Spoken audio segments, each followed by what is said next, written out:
Ազգային երաժշտությունը դա կռիվ է, դա պայքար է, դա տեսակի պահպանման պայքար է, որ ձախորդ օրերը երգեցի ես Արարատի գագաթին, ես այդ ժամանակ չգիտեի, բայց հետո վերջերս իմացա, որ ձախորդ օրեր երգը Ջիվանին նույնպես գրել է անիում։ Երգեք, ստեղծագործեք սառը գլխով, բայց տաք սրտով։ Հայրենիքը շատ մեծ մասով նաև ժողովուրդն է, մարդիկ են։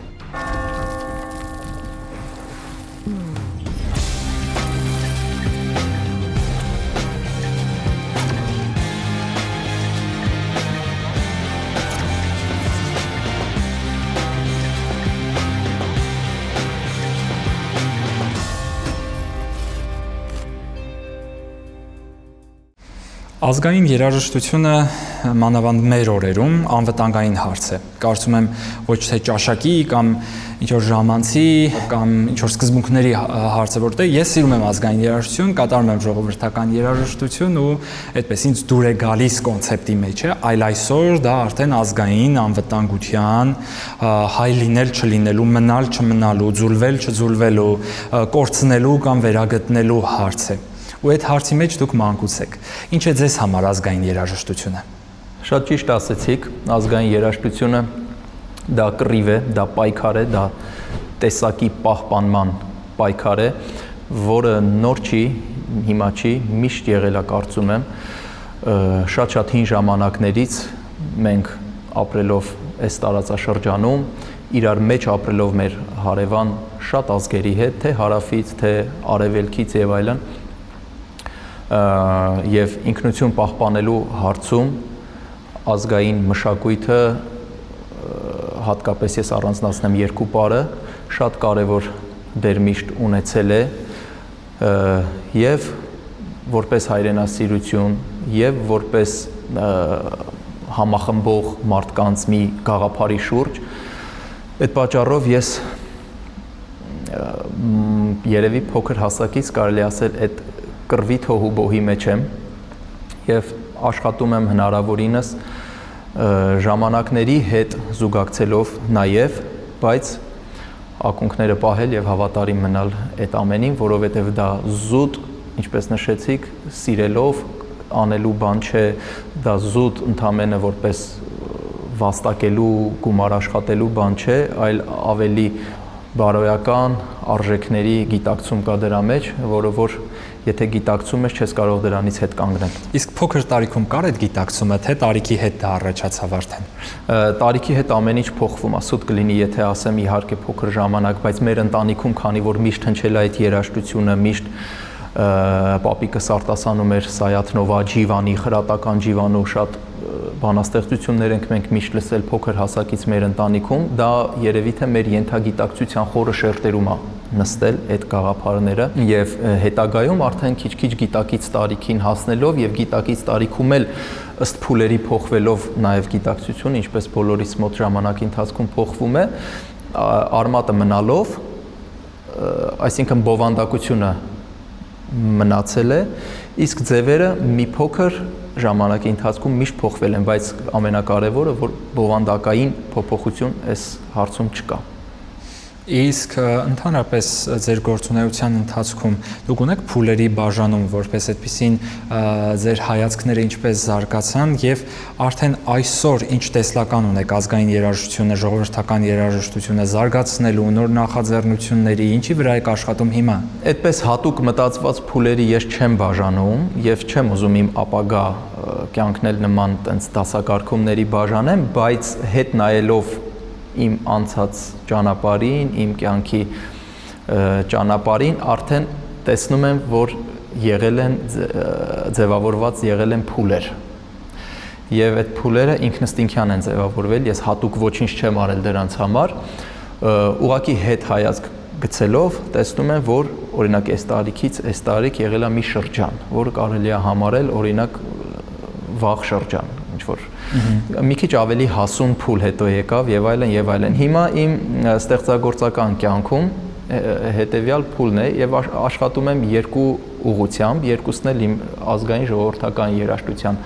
ոլորտում, բայց դա ոլորտն էլ շատ բազմազան է եւ ես ունենալով եւ մասսայական այսպես սիրվող երգեր եւ այդ տրամաբանությանը համապատասխանող երգեր, գործիքավորումներ անում եմ նաեւ ոչ կոմերցիոն երգեր, որի շարքը երևի թե սկսեցի մի քանի տարի առաջվանից Աշուղ Օհանջանի «Խոսեցեք Արտաշատ տվին» երգով դա եղավ, վերջերս մոտ 1-1.5 ամիս առաջ Աշոտ Ջիվանու անի երգներ շարունակությունը եւ եւս մի քանի երգ արդեն պատրաստվում է, որ քիչ-քիչ առաջիկա ամիսների ընթացքում կհանձնեմ հանդիսատեսի դատին եւ երկրորդ ճակատը սա է, որը իմ անձնական առումով ինձ ոնց ասեմ, ձեռք չի տալիս շատ ֆինանսական առումով, թե բոլոր առումներով, բայց ես ունեմ ընկերներ իմ կողքին, որոնց ուզում եմ խորին շնորհակալությունս հայտնել, այս երգերի հարցում իրենք իմ կողքին են եւ պատրաստական, ինչպես զինվորներ, որ այս երգերը որպեսզի միշտ կյանքի արդիականության մեջ լինեն, ես ուզում եմ այս երգերը շարունակելի լինեն, կատարվեն, ես եւ միայն կուրախանամ, երբ որ տեսնեմ ավելի շատ են երգում երիտասարդ երգիչներին էլ կոչ եմ անում, որպեսզի լսեն եւ իրենք նույնպես շարունակեն երգել, որտեղ երգերը ժամանակի ընթացքում փոշի նստում է իրանց վրա եւ պետք է ժամանակի ընթացքում մաքրել, մատուցել, տարբերակներ պետք է լինեն մատուցման տարբեր բնականաբար եւ ամեն մեկը թող իհարկե բնօրինակին հավատարիմ մնալով թույլատրելի սահմաններում աշողական արվեստի իմպրովիզացիոն ոչինչ թե ինչքան կարելի է ինչ ավելացնել կամ պակասացնել կատարեն անպայման, որովհետև ես հասկացա մի բան այս երգերը հանելուց հետո, որ ժողովրդից շատերը չգիտեին այս երգերի մասին, հատկապես երիտասարդների մասին է խոսքը, շատերը իրենց մեծերից էին լսել, շատերը ընդհանրապես չգիտեն, շատերը գիտեն նոր երգը, հարցում են ով ա գրել, ես ասում եմ, որ սրանք շատ վաղուց գրված ստեղծագործություններ ինքս անի երգին ծանոթ չէի մինչև ձեր կատարումը։ Եվ նման շատ կարծիքներ եմ ես լսել։ Եվ ես ուրախանում եմ, որ տեսնում եմ, իհարկե եղել են կատարողներ այդ երգերի, եւ ես ուղղակի ուրախանում եմ, որ ոչ թե իմ անձով, այլ ուղղակի երգը հասանելի է դառնում շատերին, շատ ավելի լայն շրջանակների եւ նորից կոչս երիտասարդ, արդեն ինձանից էլ շատ ավելի երիտասարդ երգիչներին, պատանի սկսնակ երգիչները թող չվախենան, թող երգեն, իհարկե թող ուսումնասիրեն, մինչև այդ եղած կատարումները, թող ուսումնասիրեն տեքստը, հեղինակին, արդեն իրենց միջով անցկացնելով անդրադառնան այս երգերին։ Շատ հետաքրքիր բան ասացիք, որ ընդհանրապես մեր եկեղեցու մեծագույն մեղքերից մեկն է արծաթսիրությունը։ Երբ դու անդադար ապրում ես հանուն վաստակի, հանուն գումարի, ընդ որում ոչ թե սեփական կարիքները հոգալու համար, այլ ագահությունը բավարարելու, կարծում եմ փոքրուց ձեր տաղանդը հաշվի առնելով, ձեր երգերի սիրված լինելը հաշվի առնելով, ձայնի որակները, հավանաբար միշտ եղել է գայթակղությունը։ Հսկայական գայթակղությունը ստեղծելու հարսանեկան երգեր, ստեղծելու քեֆերին հնչող ուղակի այդ պարային ինչ-որ թեթև կրկնվող ռաբիզ բաներ, որոնք կոմերցիոն հազարապատիկ ավելի մեծ դեր պիտի ունենային ձեր կյանքում։ Այնուամենայնիվ, բացառությամբ 1-2 էստրադային պոպուլար երգերից դուք այսպես հեռու եք մնում այն ոլորտից, որը այդպես խորովածի, քավորի այս ժանրն է, որը մշտապես բերելու էր անդադար քեֆերի ու բաների այդ պատվերները։ Ինչպես եկաք այդ ընտրությանը չմտնելու կոմերցիոն դաշտ, այլ մնալու ազգային արժեքներին հավատարիմ։ Գայթակղությունը կար թե չէ, ինչքանով էր դա մեծ, եւ արդյոք դա ձեր ընտրությունն էր, թե ավելի փոքր տարիքում ձեզ հետ են պահել այդ էստրադայի բովում ավելի ու ավելի այդ կողմ թեքվելու։ Տեսեք, գիտակից տարիքում արդեն բավական տարիք ունեմ, բոլոր ընտրությունները իմն են։ Ես գիտակցաբար անում եմ բոլոր իմ որոշումները ծանր ու թեթև անելով եւ վերջնական որոշում կայացնելուց հետո։ Ասեմ, որ շատ բալանսավորված եւ հավասարակշռված եմ նայում ամեն ինչին։ Ձեր ասածին էլ եմ ես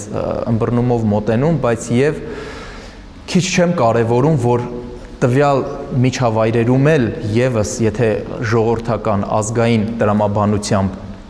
երգեր հնչեն, դա միայն ուրախալի է, որովհետեւ ուզած-չուզած մյուս ժանրերը հնչում են։ Ուզած-չուզած մյուս ժանրերը ուրախ բարձր տրամադրություն ապահովելու համար այսպես թե այնպես հնչում են, բայց դրանից բացի, եթե լինի նաև չէ որ մենք երկար տարիներ, հազարամյակներ կարելի ասել ունեցել ենք ծեսեր, ծիսակարգեր, որտեղ ազգային երկու պարն է ուղեկցել ամբողջ այդ ծեսերի ժամանակ եւ այդ ծեսերի կարևոր բաներից մեկը եղել է հարսանիքը, կնունքը, նշանդրեքը, ենթադրենք հարսանիք, քավոր, որ նշեցիք եւ այս միջոցառումների, այս միջավայրում եւս եթե հնչում է կլինի ռազմահայրենասիրական երգեր, կլինի աշուղական երգեր, կլինի ֆոլկլոր, խրատական, ֆոլկլորի երգեր, թեկուզ ֆոլկլորի երգերը մի փոքր ռիթմիկ եւ նվագակցության առումով հարմարացված տվյալ միջավայրին, որը որ հասկանալ, ես միայն ուրախ կլինեմ դրա համար եւ ասեմ, որ կա վերջին տարիներին, եթե հետադարձ հայացքով նայում եմ,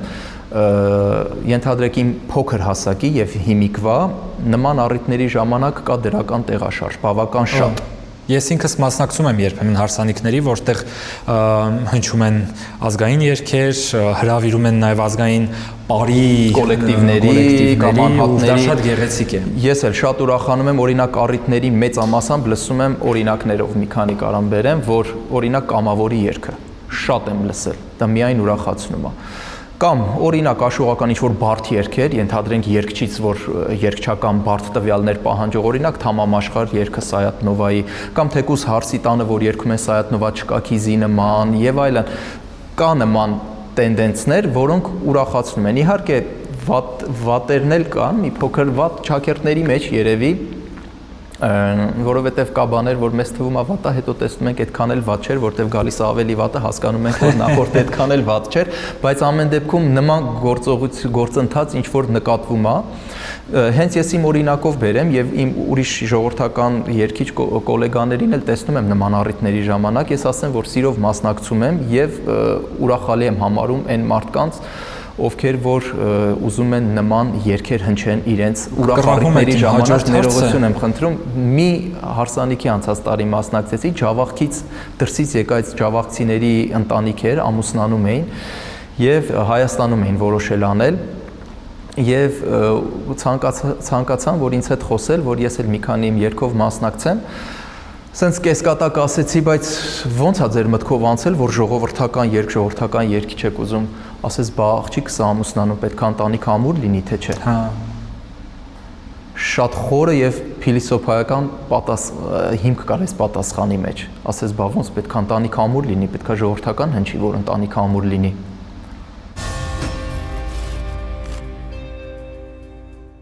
Շատ հաճախ ժողովրդական, ազգային երգիչները, ինչ որ ավելի ոչ մասսայական մշակույթի ճյուղերի ներկայացուցիչները մշտապես կանգնած են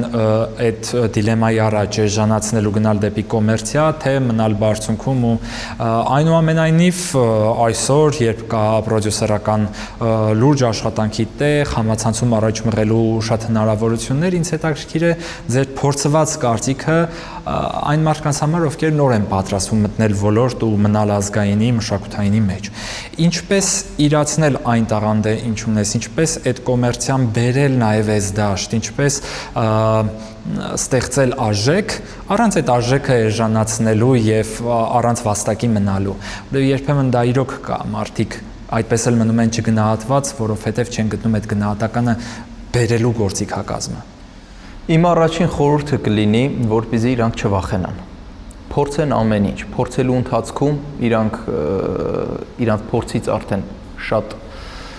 փորձառություն ձեռք կբերեն եւ ընթացքում կհասկանան ավելի լավ թե ինչ ճանապարհ ընտրեն, որի մեջ ավելի խորանան, որը իրենցը չէր, որի մեջ են ավելի անկեղծ։ Տեսականորեն մինչև գործը սկսելը հնարավոր չի ամեն ինչ պատկերացնելով, գծել ու ապագան տենց կառուցելով գնալ։ Պետք է սկսել կռվի մեջ մտնել եւ կռվի ընթացքում հասկանալ նրբությունները։ Դա մեկ։ Երկրորդը ես մի քիչ համաձայն չեմ այն կարծիքի հետ, որ անպայման պետք է էժանացնել, որպեսզի մեծ մասսաների ներգրավել։ Իսկ եթե մեծ մասսաներ չեն լսում, դա ուրեմն բարձր արժեք է, այդպես չի։ Կան շատ ստեղծագործություններ, որոնք եւ մեծ մասսաները չեն լսում եւ իրենք իրանցից ոչ մի արժեք չեն ներկայացնում։ Եվ կա հակառակն էլ, այսինքն կա մասսայականել, բայց արժեքավորել։ Դա էլ այդպես չի, որ ասենք կոմպոզիտորների կյանքը ենթադրենք, ես դասական բաժին եմ կոնսերվատորիան ավարտել, քաջատեղյակ լինելով, օրինակ իրենց ժամանակում եղել են երկու կոմպոզիտորներ, մեկը եղել է մասսայական, պոպուլյար, պահանջված, բարձր գումարներով վարձատրվել եւ պատվերներ է իրականացրել եւ ստեղծագործել եւ այլն, ենթադրենք Մոցարտը։ Եվ նույն ժամանակ եղել է մի ուրիշ կոմպոզիտոր, որը չի կարողացել մտնել այդ դաշտ, քիչ պահանջված իր տեղը չեն իմացել եւ այլն, բայց դա չի նշանակում, որ այդ մյուսը ավելի արժեքավոր է եղել, քան այն մյուսը, որ ավելի մտել է մեծ մասաների մեջ, ավելի լավ կյանքով ապրել եւ այլն, բայց կարա լինի, այսինքն դեպքերը տարբեր են։ Խելացի մարդը կարծում եմ եւ ոլորտը բավական ուսումնասիրող մարդը կարա գտնի այդ միջինը, որ ինքը եւ պահի իր երգչական առանձնահատկությունները, իր տեսակը, իր երգեցողությունը եւ երգչական ամենաազնիվ գտնվելու ժանրը, որտեղ որ ինքը մաքսիմում ազնիվ կլինի իր երգերի մեջ։ Եվ ասեմ ձեզ, որ ժողովրդի կողմից շատ է գնահատվում այդ ազնվությունը, որտեղ որ դու անկեղծ ես։ Այդ երգը երգելուց մարդիկ զգում են դու անկեղծ ես, թե չէ։ Օրինակ ես երգում եմ տարբեր երգեր, ժանրային մի փոքր այս կողմեն կողմ կոպիտ ասած, բայց ամենաանկեղծը ժողովրդական աշուղական ոճի երգերի մեջ եմ եւ ես նկատել եմ, որ ժողովուրդը դա զգացել է եւ ինձանից ուզում է դա, այսինքն այն բանը, որտեղ ես մաքսիմալ անկեղծ եմ։ Մենք բոլորովին վերջերս ուխտագնացությամբ մեկնել էինք Արևմտյան Հայաստան ու դեպի Անի մեկնելիս այսպես պատահական ես գտա հենց նոր դուրս եկած ձեր Անի երգը ու չեք պատկերացնում ինչ ապրումներ էր մարդկանց մոտ, որ հենց Անի երգը լսելով, հենց այդ լավ գործիքավորմամբ, լավ մատուցված երգը լսելով իրենք մուշից երկար ճանապարհ կտրեցին ու մեկ էլ հասան Անին, տեսան իրենց աչքերով ու միևնույն ժամանակ փլուզվեցին, որովհետև այդ լուրը իմացանք հենց Անիում, որ թուրք ճարտարապետը մեզ ասաց, որ վերանորոգումը կատարվում է Անիի մայր տաճարի մզկիթի վերածելու հստակ այսպես պայմանով են իրենք վերանորոգում 1001 թվականին կառուցված մայր տաճարը։ Շատ հակասական են զգացմունքները Անիում։ Ես գրեթե ամեն ամիս ստանում եմ մեր ուխտավորներին ու ամեն ամիս լրիվ ուրիշ ընկալումներով, լրիվ ուրիշ բացահայտումներով ու ոնց որ ամեն անգամ նոր երգիր գնաս, ոնց որ ամեն անգամ նոր ձևով մտնես Անի, տեսնես Արարատ Էիգդիրից, գնաս Վան, Աղթամար։ Դուք հաճախ եք գնում Արևմտյան Հայաստան ու ինչպես են եղել ձեր զգացմունքները այնտեղ։ Ինչ զգացմունքներ դուք ունեք Անիի նկատմամբ, մեր երկրի ու գիտեմ, որ նաև Արարատն եք բարձրացել։ Այդ զգացմունքների մասին կուզեի խոսել։ Ինչ է ձեզ համար երկիրը ու որտեղից եք արմատներով։ Արմատներով իմ հորական կողմը, մեր Դաբաղյանները Գավառից են, այսինքն Բայազետից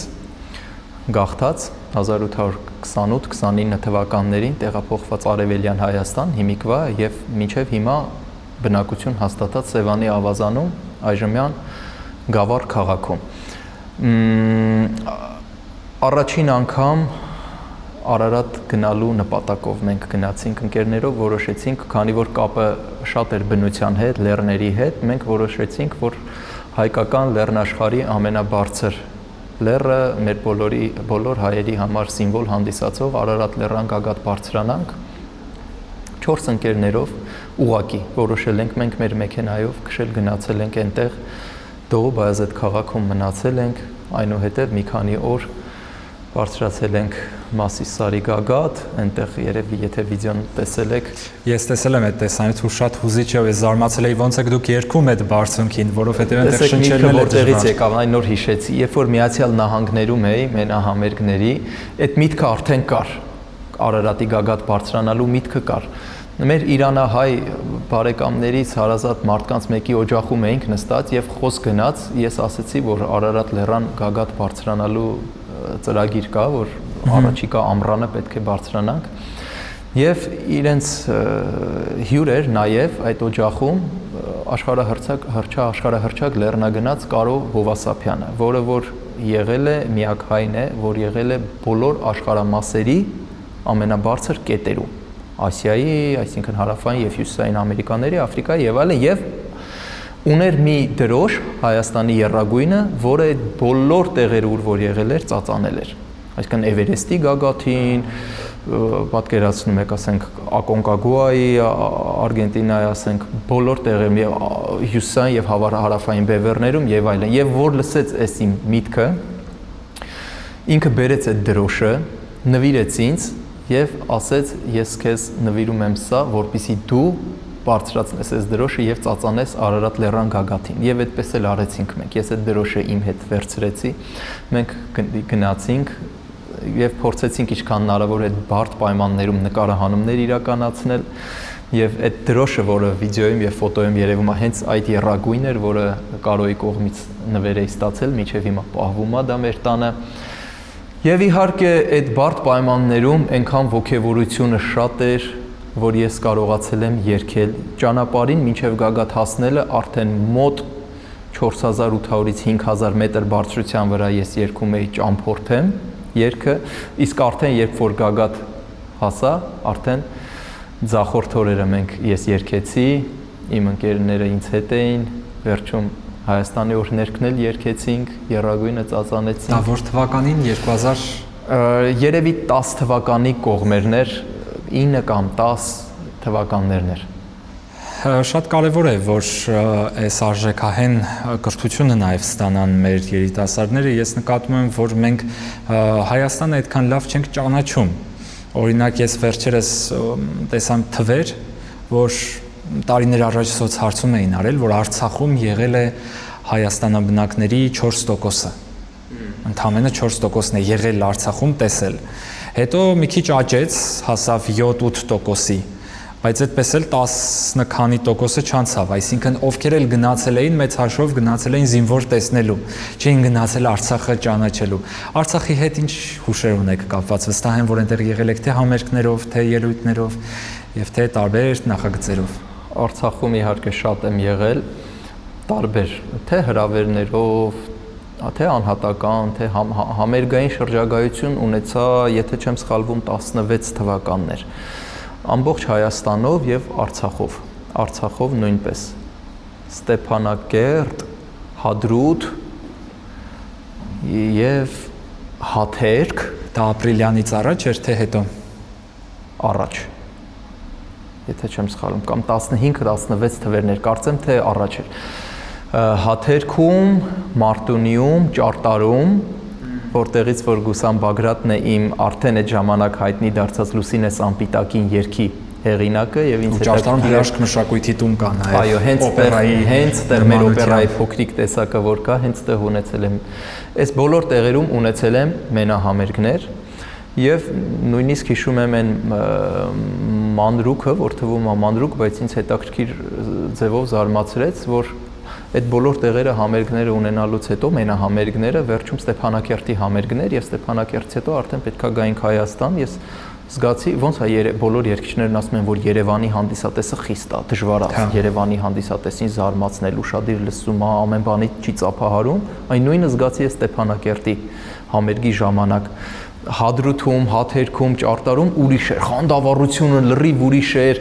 ինչ որ բան, եթե այն չէր լինում, նույնիսկ իրենց ոգևորում էին ծափերով եւ այլն, բայց Ստեփանակերտում ես զգացի, որ հասկացող, գնահատող հանդիսատեսա շատ ավելի խստապահանջ, առավել այս փաստը ես զգացի Ղարաբաղի հորովելը երգելուց, որտեղ բարդագույն մի ստեղծագործություն պետքա այդ երգը երգելուց պետքա կարողանաս տակից դուրս գալ։ Եվ ես երգում եմ աչքերս փակ ամբողջությամբ, երբ որ վերջին նոտաները հո այսպես աչքերս փակ, մի քանի վայրկյան պաուզա ու ամբողջ դահլիճը թնդած ծափահարություններով, մինչ այդ անկեղծ լինեմ, որ նման բան մյուս երգերը, որ եղել էին, հնչել էին մինչ այդ, չէր եղել եւ այս երգի ժամանակ ես հասկացա, որ լուրջ հանդիսատեսի հետ գործ ունեմ։ Եվ իրոք դա պատվաբեր էր ինձ համար։ Եվ ես ունեցել եմ զորամասերում նույնպես ունեցել եմ համերգներ, ելույթներ, շատ ա եղել, իմ երևի 10 անգամ, եթե ոչ ավել, գնալ, գալ, այնտեղ ժամանակ անցկացնել, ելույթներ ունենալ, հանդիպումները եղել են միշտ։ Այս բոլոր հիշողությունների մեջ մանավանդ երբ եղել եք, շփվել եք, տեսել եք այդ ամենը թե երկրում, թե Արցախում, հիմա այսօր այս կորուստների հսկա շղթայի մեջ ինչ է օգնում ձեզ ուժերը հավաքելու, չկոտրվելու եւ ստեղծելու արժեքները շարժվելով առաջ։ Ինձ նոր երգեր ստեղծելը շատ ուժ է տալիս եւ պոզիտիվ մթնոլորտ է ապահովում իմ ներքին էներգետիկ դաշտում, որտեղ որ ես ապրում եմ։ Օրինակ Անի երգից խոսք գնաց, Անի երգը այդ ստեղծագործական այդ գործընթացի ժամանակ ամբողջ ժամանակ ես եւ իմ ընկերները ապրել ենք այդ դրական էմոցիաները, որ գիտակցելով, որ ստեղծում ենք լավ բան, ստեղծում ենք մի մնայուն արժեք, որը որ մնալու է որպես կատարում եւ հասարակ ժողովրդի լսելու համար եւ հետագայում երիտասարդ շատ երգիչների երգելու համար։ Հետագայում, երբ որ այս երգը երգեցի Ջիվանու տանը, տուն թանգարան, որ սարքվել է հիմա այնտեղ, որտեղ ծնվել եւ ապրել է Ջիվանին, դա լրիվ ուրիշ զգացումներ էին։ Եվ մի հետաքրքիր բան էլ ասեմ մեր նախորդ Արարատի հետ կապված, որ ցախորդ օրերը երգեցի ես Արարատի գագաթին, ես այդ ժամանակ չգիտեի, բայց հետո վերջերս իմացա, որ ցախորդ օրեր երգը Ջիվանին նույնպես գրել է Անիում։ Անիում գրվել է երկու երգ, Անին եւ ցախորդ օրերը։ Եվ հետաքրքիր զուգադիպությամբ ես Արարատի գագաթին այն ժամանակ չիմանալով երգել եմ Անիում գրված ցախորդ օրերը, իսկ հետո նաեւ երգել եմ Անի երգը։ Գիտեք, հիասթափություններ միշտ լինում են կյանքում, առանց դրանց հնարավոր չի, բայց ստեղծագործ մարդկանց մոտ կարծում եմ ստեղծագործելու այդ process-ը ապահովում է այդ մի պահ այդ իրականությունից կտրվելու վիճակը եւ այդ պոզիտիվ թեկուզ անիրական էներգետիկայով լցվելու, համակցվելու վիճակը։ Դա ինձ օգնում է, որովհետև այս պահի դրությամբ ես եւս մի շարք երգերի վրա եմ աշխատում, որը լինելու է Անի շարունակությունը։ Որ քաղաքներն են ներառված լինելու, էլի քաղաքներ չեն, ուղղակի չէ, այս դեպքում խրատական երգերի շարքն է մեր աշխուղական գանձարանից, որոնք որ շատ չեն, սիրայիններն են ավելի շատ, բայց սիրայիններին շատ են անդրադարձել։ Ես էլ եմ շատ անդրադարձել։ Ես այս մի երկրորդ ճյուղը, որ ասացի, փորձում եմ նաև այդ երգերը նորից կատարել, նորից հնչեցնել։ Հրաշալի, հուսով եմ, որ իրապես այս ցախորդ օրերը ոնց եկել են, այդպես էլ կերտան ու գալիքում շատ նոր ծրագրեր եք ունենալու, բայց մինչ գալիքը եւ վերջին, այսպես որպես ամփոփում, վերադառնանք մանկություն։ Ձեզ անվանում էին հայ երգի փոքրիկ իշխան, եթե կարողանայիք վերադառնալ ու հանդիպել ձեզ 10-ամյա հասակում, ինչ խորհուրդ կտայիք։ Հիմա գիտեք, շատ դժվար է պատկերացնել այդ իրավիճակը, ինչ խորհուրդ կտայի, բայց կարծում եմ այն մարդիկ, ովքեր որ եղել են իմ կողքին, ինձ իրենց խորհուրդներով ցույց են տվել ճիշտ ճանապարհը եւ ես լսելով գնացել եմ այն ճանապարհով, որոնք որ իրենք կուզեին հետագայում էլ ինձ տեսնել, այսինքն հիմա թեկուզ օրինակ կապը միշտ եղել է Օֆելիա Համբարձումյանի հետ, հիմա ինքը ֆիզիկապես չկա, բայց ես կարծում եմ, որ ինքը հիմա երբ որ լիներ, ուրախ կլիներ տեսնելով հիմիկվա այս տարիքում ապրող Գուրգենի ստեղծագործող Գուրգեն Դաբաղյանին։ Որն է կարևորագույն խորհուրդը, որ կուզեք փոխանցել նաև հաջորդ սերնդին։ Իմ ձեզ տրված կարևորագույն խորհուրդը։ Մի կարևոր խորհուրդ եմ հիշում Բարսեղ Թումանյանի մոտ պարապելու տարիներին, որ ասում էր երգեք, ստեղծագործեք սառը գլխով, բայց տաք սրտով։ Սա կարծում եմ կարևոր բան, այսինքն սիրտը, որպեսզի ապահովի էմոցիոնալ զգայական աշխարհը, բայց նաև չանջատելով ուղեղը, որպեսզի վերահսկողության տակ պահի այդ էմոցիաները, որպեսզի թույլատրելի սահմաններից դուրս չգան։ Սա իմ կարծիքով բեմի մարդու համար, արտիստի համար, ստեղծագործ մարդու համար շատ կարևոր է եւ նաեւ կապը հայրենիքի հետ ես շատ կարևոր եմ համարում եւ հայրենիքի եւ ժողովրդի հետ, որովհետեւ հայրենիքը շատ մեծ մասով նաեւ ժողովուրդն է, մարդիկ են, գյուղացիները, հողը մշակող մարդիկ, բոլոր հասարակության բոլոր շերտերը եւ շատ չխոսել, շատ գործ անել, գործով սիրել հայրենիքը, խոսքով շատ հեշտ ամեն ինչ անել, խոսքով բոլորը սիրում են, բոլորը լավն են, բոլորը գրեթե անթերի են, բոլորը հավատացյալ են, իսկ գործով չէ, լավ կլինի հակառակը։ Շնորհակալ եմ այս զրույցի համար։ Ես եմ շնորհակալ։